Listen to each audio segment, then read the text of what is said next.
All right, is that better? I wonder if that's any better. Damn. All right, let's see. It says I'm muted. I am really sorry about that. I wonder if that did that help at all? Hopefully. I don't really know if the mic is working or not. Oh, start over. All right. Um all right, so how do I do that?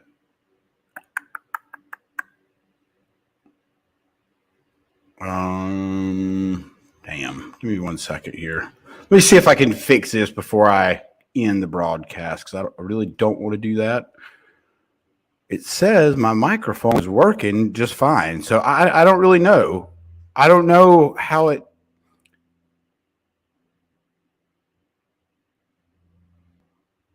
Need to begin. Okay, you can hear me now. Good. All right, perfect. So, all right. So I haven't gone too far into this. So I'll just dive back into it. Thank you guys for telling me that you couldn't hear me, and thank God it's like the first time probably I've looked at comments because it's so distracting. But this time it was massively beneficial. So thank you. All right. So, all right, cool. So how do you determine how much money you charge for your services? Now, I'm going to speak about a couple of different ways and a couple of different services. So when I'm talking to the guys that I work with, plumbers, lots of times what happens is they look at what the competition is charging, and then they try to undercut the competition without really looking at the actual numbers, right? And so it's just not a smart way to do things because you don't know what they have. You don't know what their costs are. You don't know what their labor costs are. You don't know what they're paying their people. So you can't really base your value of your services on your competition's money. Now, you've got to know what your competition's doing naturally, and you probably can figure out about what they're charging and all that stuff, but you don't really know. So if you don't really know, don't base the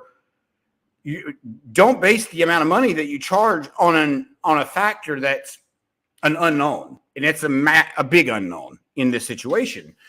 And so here's the other crazy thing: you may be undercharging by doing that, right? You may be following somebody who is at the bottom of the barrel.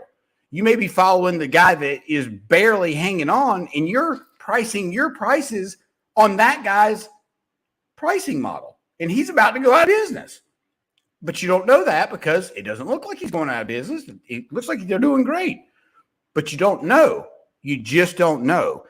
And, look, and companies all the time say they're doing, millions of dollars of revenue, and that's great. That's fantastic.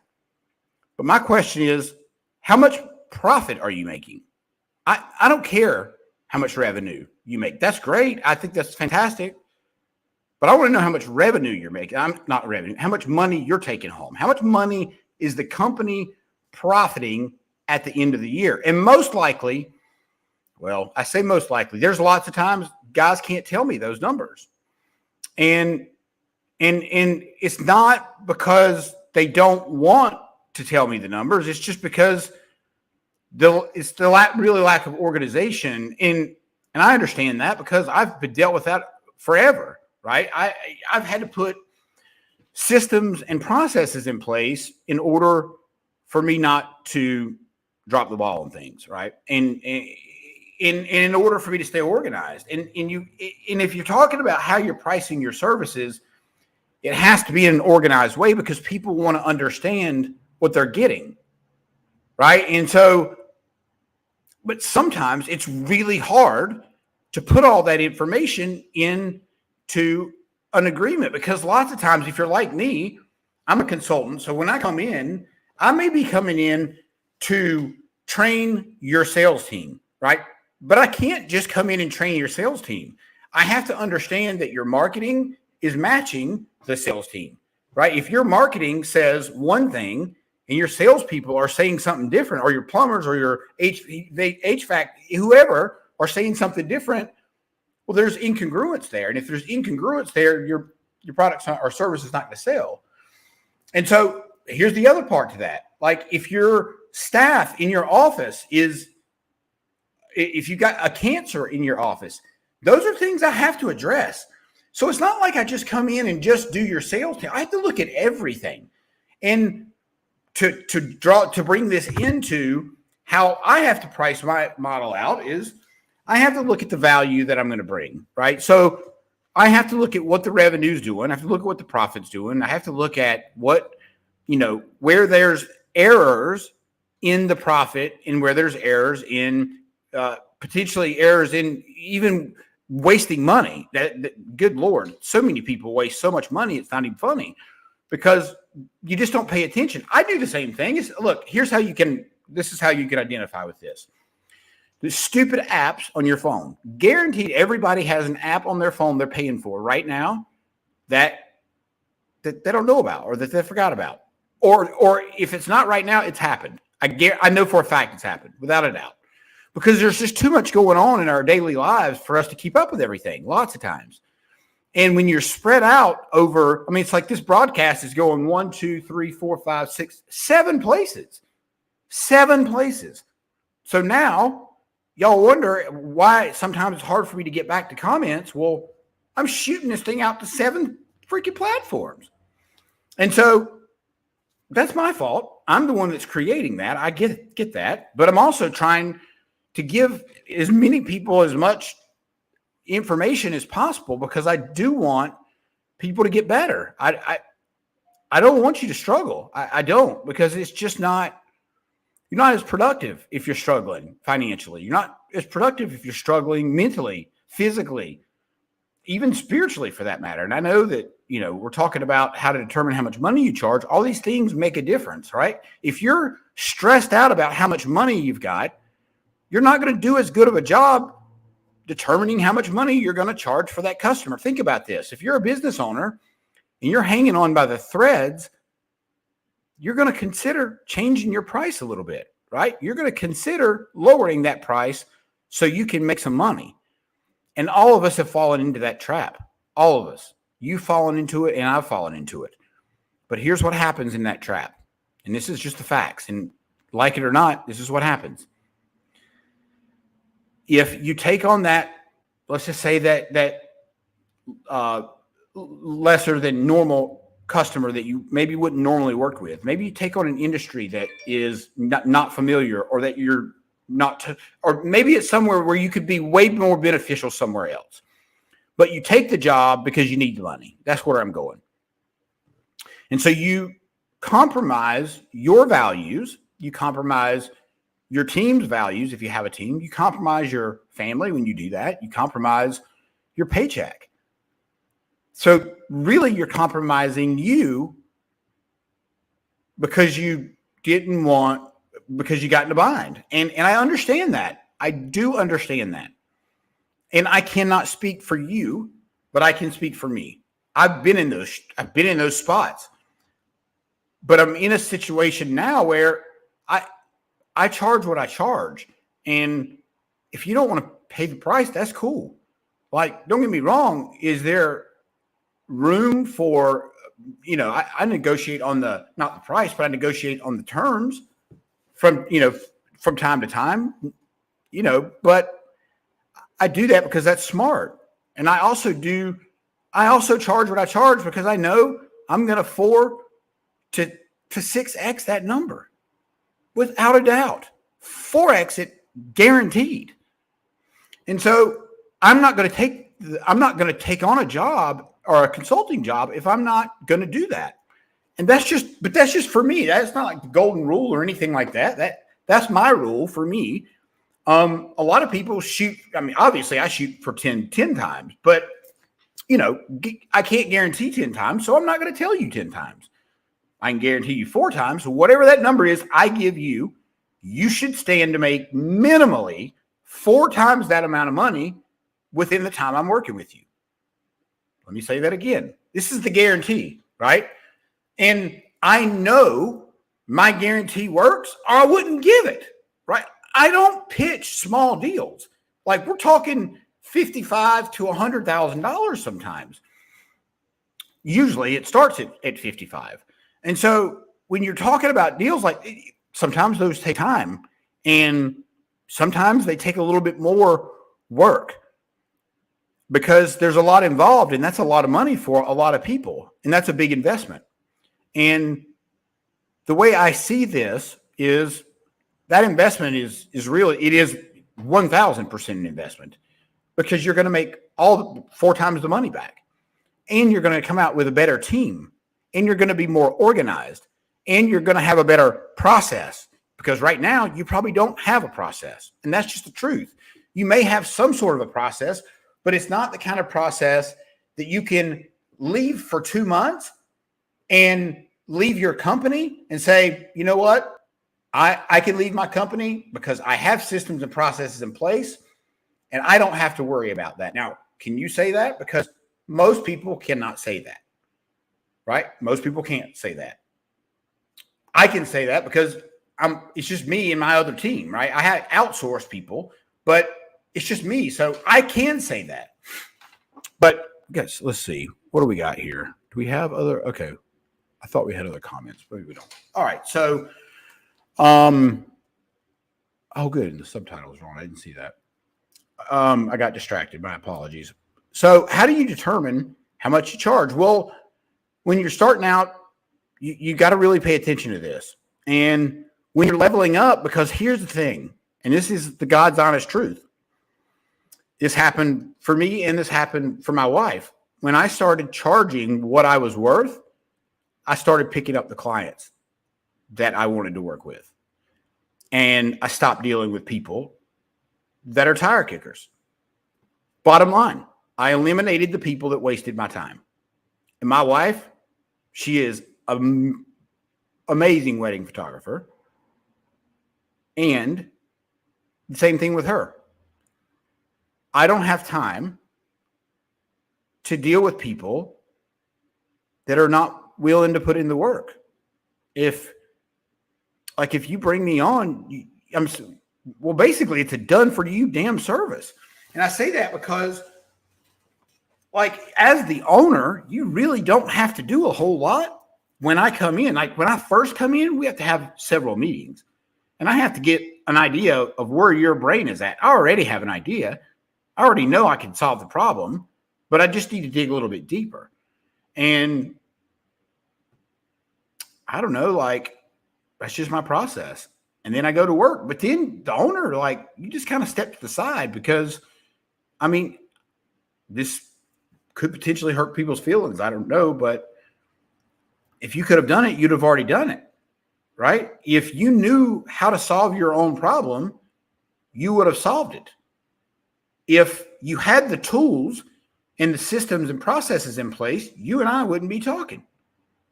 But we're talking for a reason. And that reason is you have a massive, I don't have a problem. You have the problem, customer. I don't bring problems to the table. I bring solutions to the table. And so here's the thing, and this is how I want you to look at this. If you are a plumber, or it doesn't matter, whatever you're selling, doesn't matter what it is,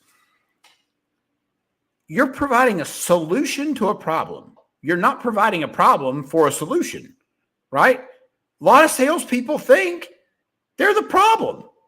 They think they are the problem.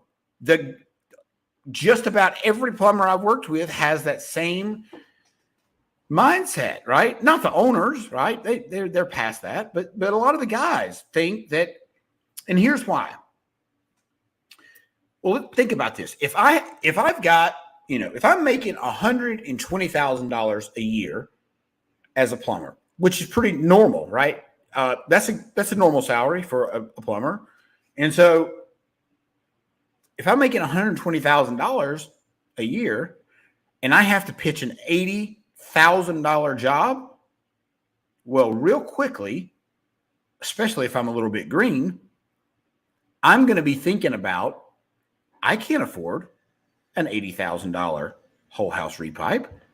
How can they? I'd be screwed if this happened to me. What would I do? How would I handle this? I'd be screwed. I'd have to work 7 years just to make the money back. Not 7. I exaggerated, but you get the point. And so that mindset going into that, to solve that problem is now you're not bringing your best game, right? You're negatively, you're starting to sell out negatively in your own mind. You're calculating what the customer can pay for. Why are you doing that? How do you know how much the customer has? You don't, unless you ask for how much they budgeted for the project. And lots of times, just about any service-based business, they're going to say, well, Corey, I didn't budget for a whole house repipe, you idiot. I know that, right? I got that. Let's pretend you did, right? Let's pretend I told you it was $80,000. What would happen? I'd lose my mind, Corey, because I don't have $80,000. Fantastic. Well, let me talk to you for a second, because here's what we need. It's going to be $80,000, right? I'm just saying. You got the point. Like, you have to find out the budget. You got to find out how much people are willing to spend. And it's not because you're trying to maximize the money. It's not like if somebody says, oh yeah, Corey, I got $198,000 to spend with you. I'm not going to charge them $196,000. I'm going to charge them whatever the hell the charge is. It has nothing to do with their budget, except for if my charges were to go over that budget, and then I would need to have a conversation. Otherwise, guess what? If they say my budget is $198,000 and I come in at $82,000, who looks pretty good right there? Me. But I only did that because that's the honest thing to do. I don't pitch stuff I can't do. I don't do that. I just don't do it. That would eliminate me. I've got some in my eye, dude. That would eliminate me in the market, right? I would be blackballed from the market if I didn't deliver what I said I was going to deliver. That's just all I'm saying. I mean, I don't think anybody on this call would agree with that. But maybe not. I don't know. But either way. So, and I find this with coaches a lot. Like, coaches don't know what to charge. And I'm a consultant and a coach, and there are two different charges, right? If I'm coaching you, we're having a conversation once a week.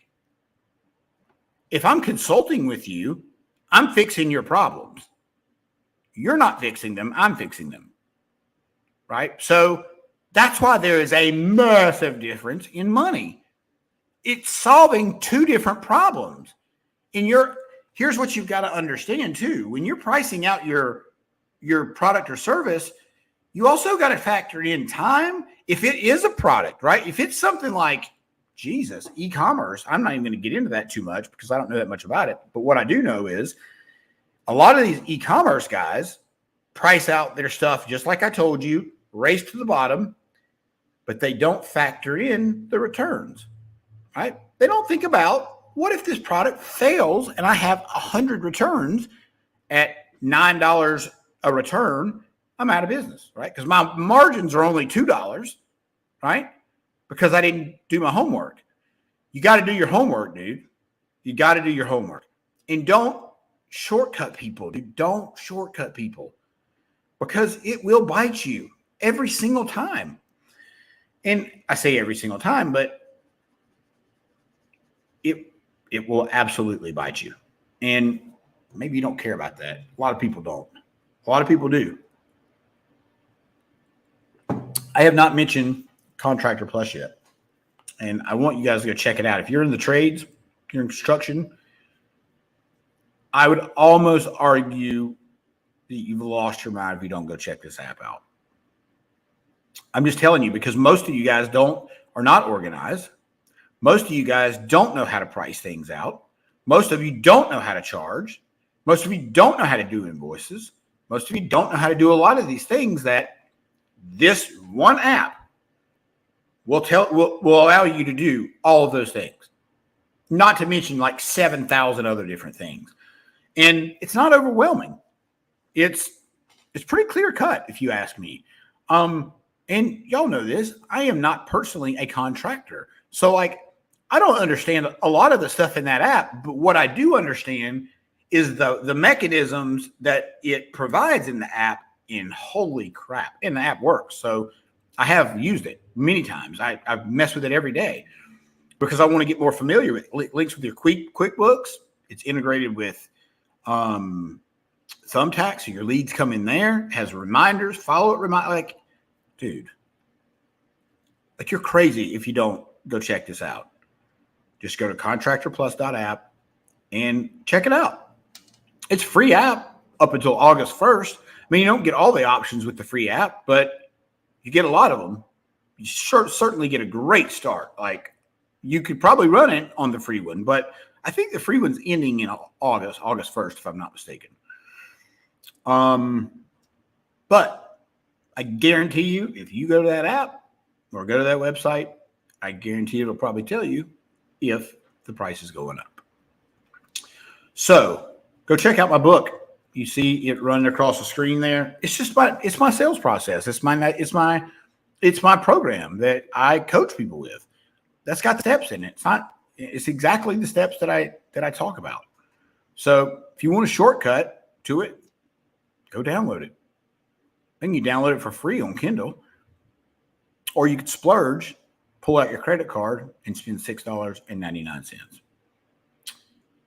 Anyway, guys, I appreciate you watching. Appreciate the comments. I appreciate you all telling me you couldn't hear me, because I would not have known that. So, guys, I'm sure Callie will be back next Saturday, as well as myself. Stick around. I appreciate you guys. Follow me, all that good stuff. By the way, you need to check out Successful Life Podcast, and I also have a YouTube channel. Now, all that stuff is not going to be linked in here because I forgot to link it, but I'm pretty sure you can figure out where to find those things. So anyway, you guys have a good day.